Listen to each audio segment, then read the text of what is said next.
ఆంధ్రప్రదేశ్ రాష్ట్ర ముఖ్యమంత్రి నారా చంద్రబాబు నాయుడు వారి సోదరుడు మాజీ ఎమ్మెల్యే స్వర్గీయ నారా రామ్మూర్తి నాయుడు కర్మక్రియలు ఈ నెల 28న హాజరు కానున్న సందర్భంగా పర్యటన ఏర్పాట్లో చిన్నపాటి లోపాలు కూడా తావివ్వరాదని జిల్లా కలెక్టర్ వెంకటేశ్వర్ అధికారులను ఆదేశించారు. మంగళవారం మధ్యాహ్నం రేణిగుంట విమానాశ్రయం నందు సీఎం పర్యటన ఏర్పాట్లపై జిల్లా కలెక్టర్, జిల్లా ఎస్పీ సుబ్బారాయుడుతో కలిసి అధికారులతో సమీక్షా సమావేశం నిర్వహించారు. ఈ సందర్భంగా కలెక్టర్ మాట్లాడుతూ రాష్ట్ర ముఖ్యమంత్రి సోదరుడు మరియు మాజీ ఎమ్మెల్యే స్వర్గీయ నారా రామ్మూర్తి నాయుడు కర్మక్రియలకు హాజరగుటకు నారావారిపల్లెకు రేపు బుధవారం రానున్నారని, ముందుగా రేణిగుంట విమానాశ్రయం చేరుకుని అక్కడి నుంచి రోడ్డు మార్గాన నారావారిపల్లెకు వెళ్తారని తెలిపారు.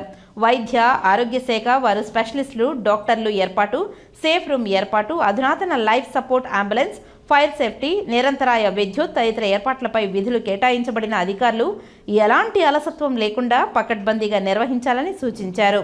ఈ సందర్భంగా ఎస్పీ మాట్లాడుతూ పోలీసు శాఖ తరఫున బందోబస్తు పక్కాగా ఉండాలని, ఎలాంటి నిర్లక్ష్యం వహించరాదని పోలీసు అధికారులకు దిశానిర్దేశం చేశారు.